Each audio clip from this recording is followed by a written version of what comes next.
This is a work of fiction, inspired by historical accounts, and does not promote or glorify illegal activities.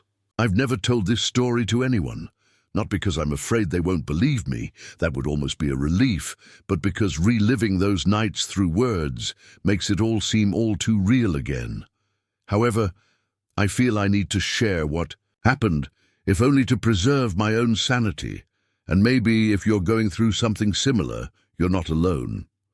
It all started 3 months ago, when I moved into an old house on the outskirts of town. The property was available for an absurdly low price. Now I understand why, and as a young professional trying to save money, I didn't think twice. The house was spacious for one person. 2 bedrooms, a large living room with a fireplace, a worn but functional kitchen, and a basement that I planned to turn into a study area.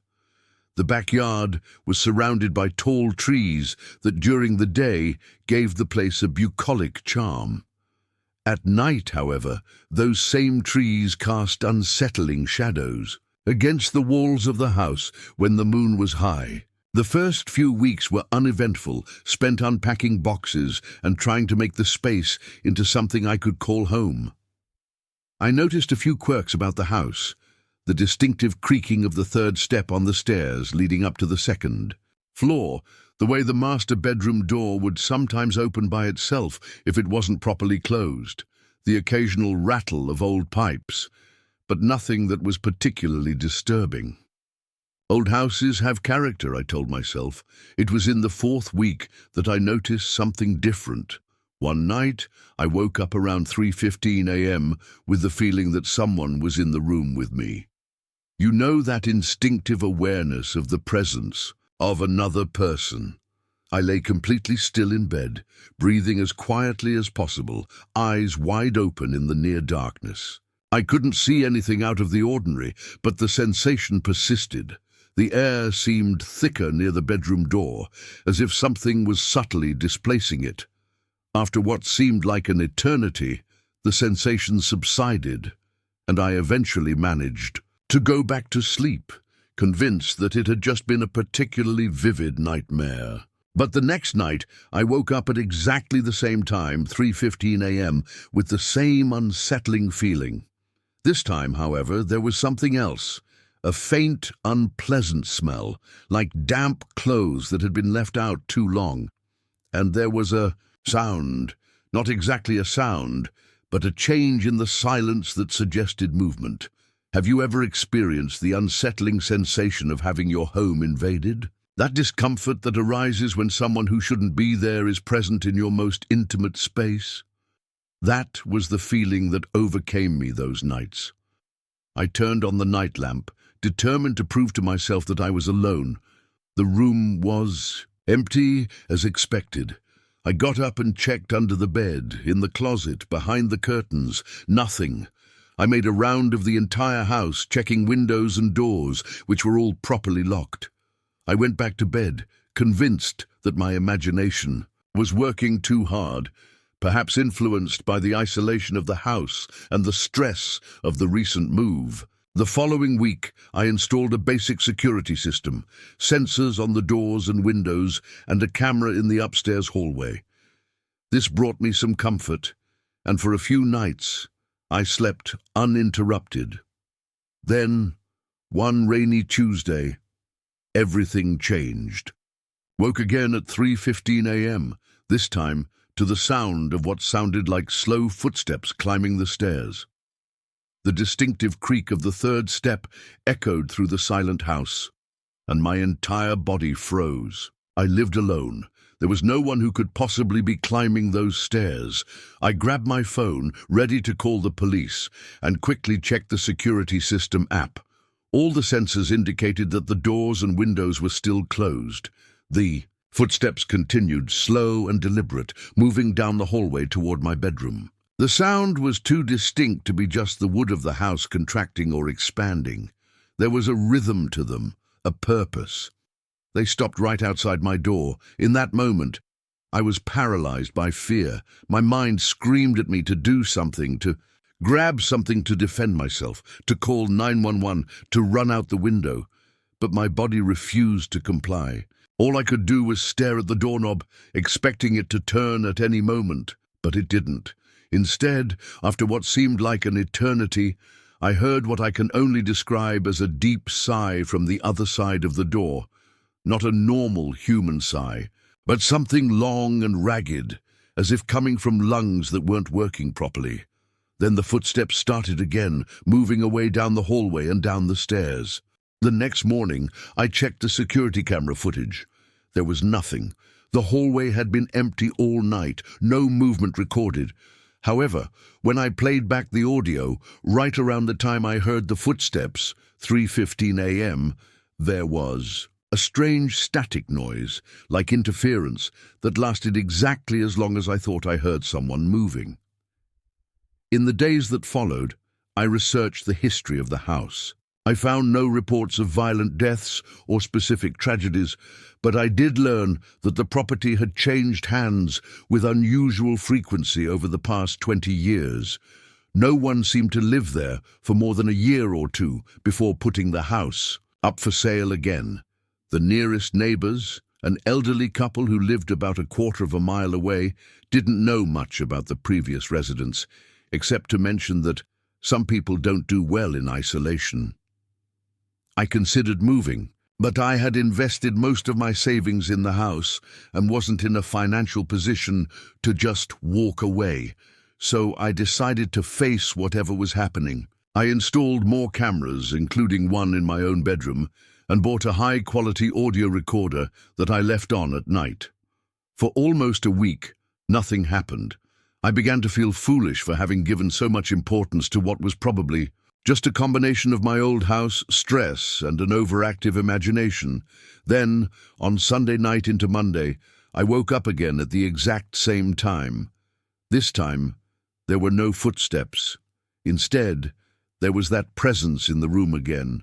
More intense than ever. The air felt heavy, almost gelatinous, and the temperature had dropped dramatically.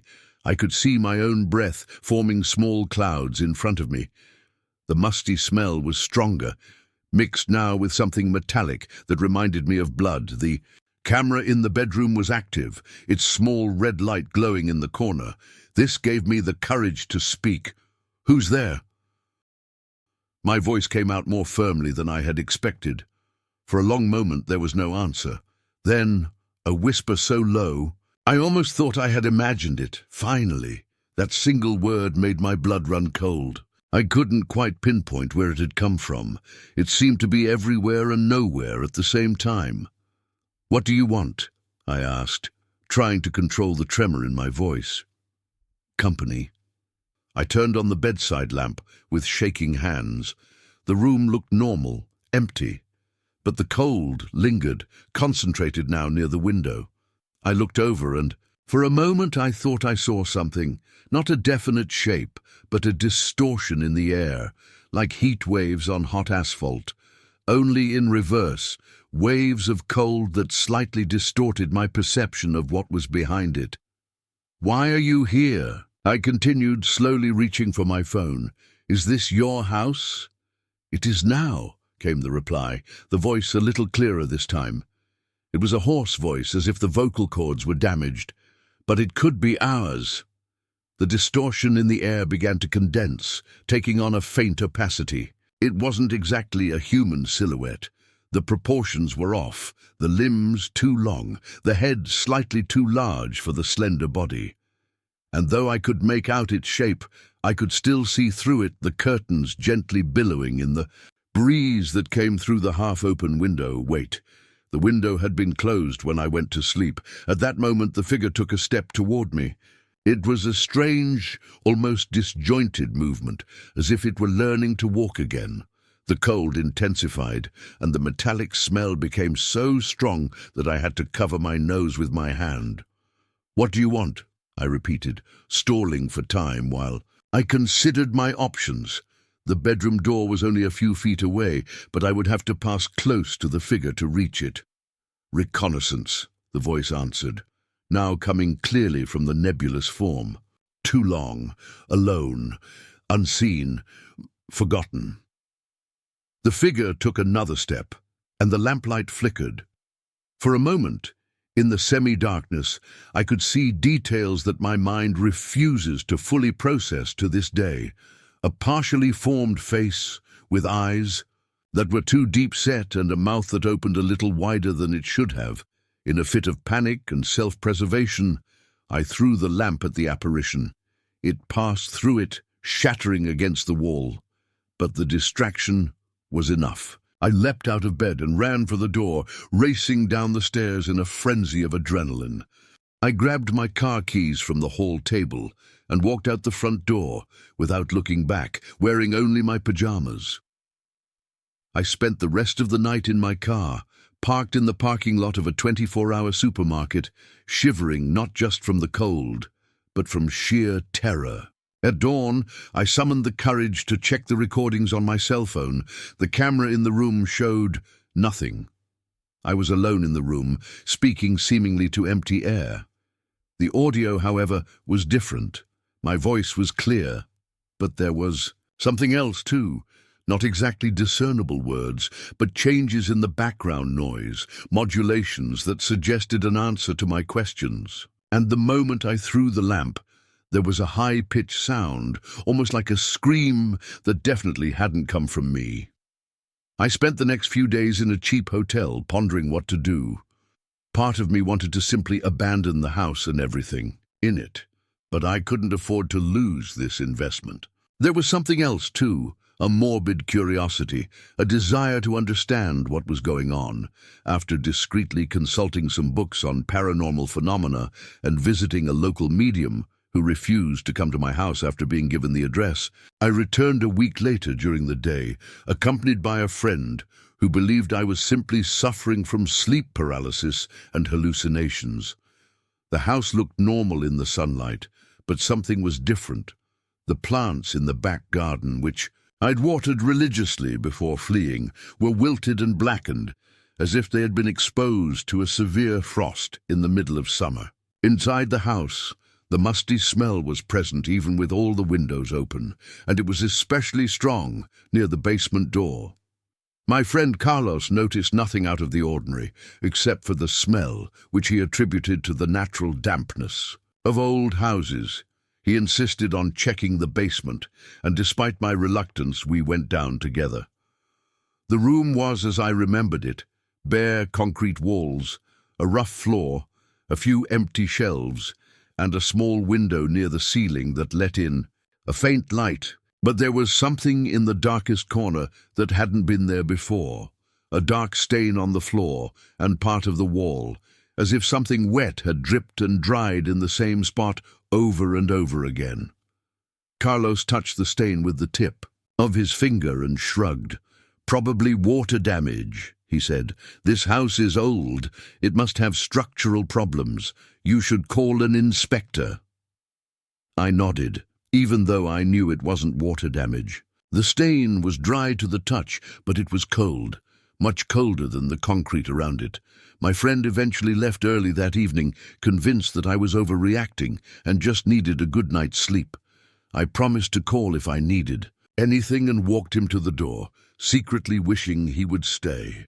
Alone again, I tried to maintain normalcy. I cooked a simple dinner, watched a few episodes of a random TV series, and even started unpacking a few more boxes that had been forgotten since the move. In one of them, I found an old family photo album that I didn't even remember keeping. Flipping through the yellowed pages, I stopped at a photo that showed my grandmother as a young woman in front of a house.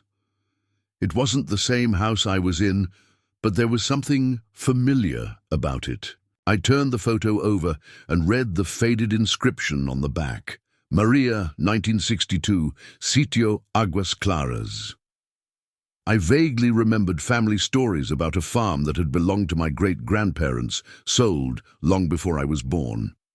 According to my mother, the place had been divided into smaller lots in the 1980s, and several houses had been built on the original property. A shiver ran down my spine when I realized the coincidence.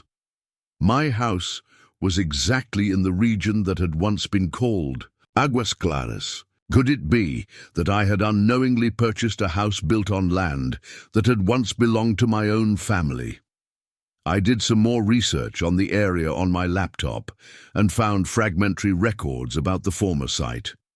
Apparently, before it came into my family's possession, the property had been part of a larger plantation known for its controversial practices in the late 19th century. I didn't go into much detail about these practices, but some online forums mentioned rumors of slave labor that was illegally maintained even after the official abolition.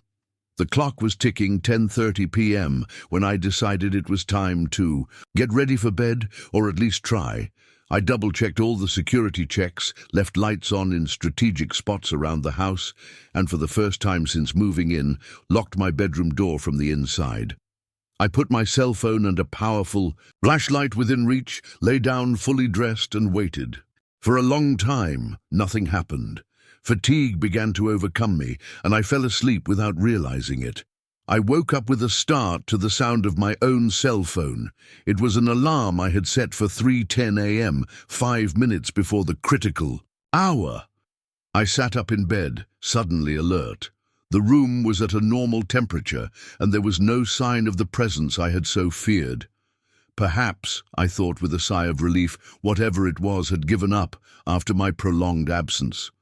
Then, at exactly 3:15 a.m., the entire house shook with a loud crash coming from downstairs. It wasn't a subtle noise. It was as if something extremely heavy had been thrown against a wall. Then I heard what sounded like several objects falling to the floor and breaking. If you're enjoying this story, be sure to subscribe and turn on notifications so you don't miss any new horror stories. We have more stories like this waiting for you.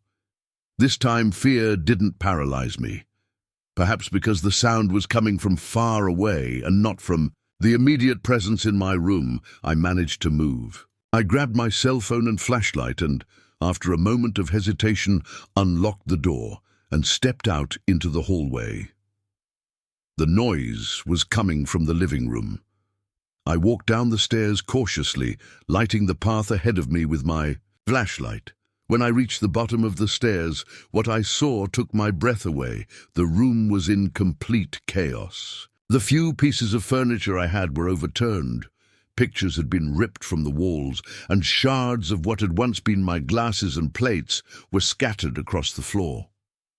In the center of the destruction, floating about 2 feet off the floor, was the photo album I had been leafing through earlier. The pages turned by themselves, quickly, as if someone unseen was looking for something specific. "What do you want?" I asked, repeating the same question from the night before. The album stopped turning abruptly and fell to the floor with a thud. For a moment, nothing happened. Then the air around it began to condense, forming that same nebulous figure I had seen in the room, only now more defined, more substantive. "Recognition," the hoarse voice repeated, now clearly audible even, "without any recording device. Justice. Justice for what?" I asked, keeping my distance, but not backing away. The figure moved toward the fallen album, pointing at it with an overlong arm. "Look." I approached cautiously, keeping as much distance as possible from the apparition as I leaned in to see the album. It was open to the photo of my grandmother in front of the Aguas Claras farm, but there was something different now. A dark smudge in the corner of the image that I was sure hadn't been there before. The smudge was vaguely human-shaped. "Your family knew," the voice continued, each word seeming to hurt as it was uttered. "They saw, they heard, but they pretended not to." A chill ran down my spine. "Knew about what? What happened here?" The figure moved closer, and I could feel the intense cold emanating from it. Buried, not in the sacred grounds, not with a name, not with a prayer, just dirt, just oblivion. I began to understand. Some injustice had been committed on this land long before my house was built. Someone, perhaps one of the exploited workers from the old farm, had died and been buried without ceremony, without recognition, without a name to mark their passage from the world. Are you buried here, under this house?" I asked, my voice shaking. The figure made a movement that seemed to be a shake. "Nearby, where the stream ran." I suddenly remembered a small stream that ran along the back of the property, now nearly dry. It was just a trickle of water that I had barely noticed during my initial inspections of the house. "Do you want me to find your remains? Give you a proper burial?" The figure seemed to grow, expanding, until it almost touched the ceiling.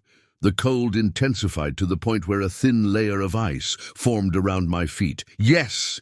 The voice was no longer a whisper, but a scream that reverberated through the walls of the house, making the windows vibrate. "Find, name, remember."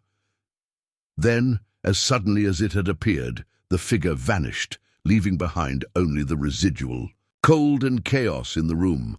I spent the rest of the night awake, obsessively researching the history of the region and trying to find records of disappearances or unexplained deaths. The next day, I discreetly hired an amateur archaeologist who agreed to examine the land near the stream without asking too many questions. 3 days later, we found the remains. They were buried less than a meter deep, near the bank of what had once been a large stream. There was no coffin, just bones wrapped in what appeared to be the remains of a thick work garment. Among the remains, we found a small metal medallion with a partially legible inscription, "Joaquim." Following the archaeologist's instructions, we notified the authorities. The police took over the investigation, but given the time that had passed, the remains were estimated to be over 100 years old, and the lack of accurate records from the time, the case was treated primarily as a historical discovery, not a criminal one. I insisted that the remains be given a proper burial. Through local parish records, we discovered that a Joaquim Silva was listed as a worker on the old farm and had left suddenly in 1893 without further explanation. It was little, but it was a name, an identity, a recognition.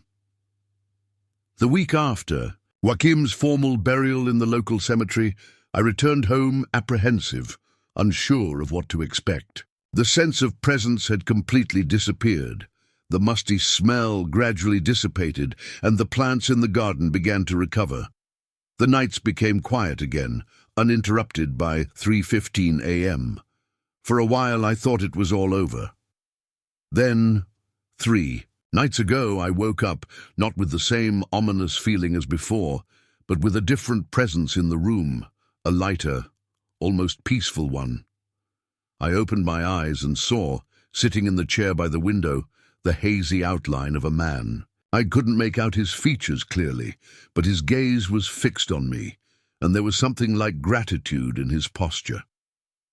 We sat like that for a moment, in a silence that didn't need to be broken. Then, slowly, the figure stood up, made a gesture that seemed to be of thanks, and simply disappeared. Since then, there have been no more visitors. The house feels lighter somehow, as if a weight had been lifted from its foundations. I still wake up occasionally in the middle of the night, but now it's just the normal result of having lived through a traumatic experience. I've decided to stay in the house, not out of stubbornness or financial constraints, but because I feel that somehow I was meant to be here. Maybe it was no coincidence that, of all places, I chose to buy a house built on land that once belonged to my family. Maybe Joaquim has been waiting for decades for someone with a connection to the past to come along and finally give him what he's been longing for: recognition, a name, a story. And if you're reading this and wondering if it's real, I can only say, I hope you never find out for yourself. But if you ever wake up at 3:15 a.m. feeling like you're not alone, remember, sometimes all a spirit needs is to be recognized, to be remembered. And sometimes the real terror lies not in the supernatural, but in what we humans are capable of doing to each other in life. Sleep well, and if you hear footsteps in the hallway, maybe it's best not to ask who's there.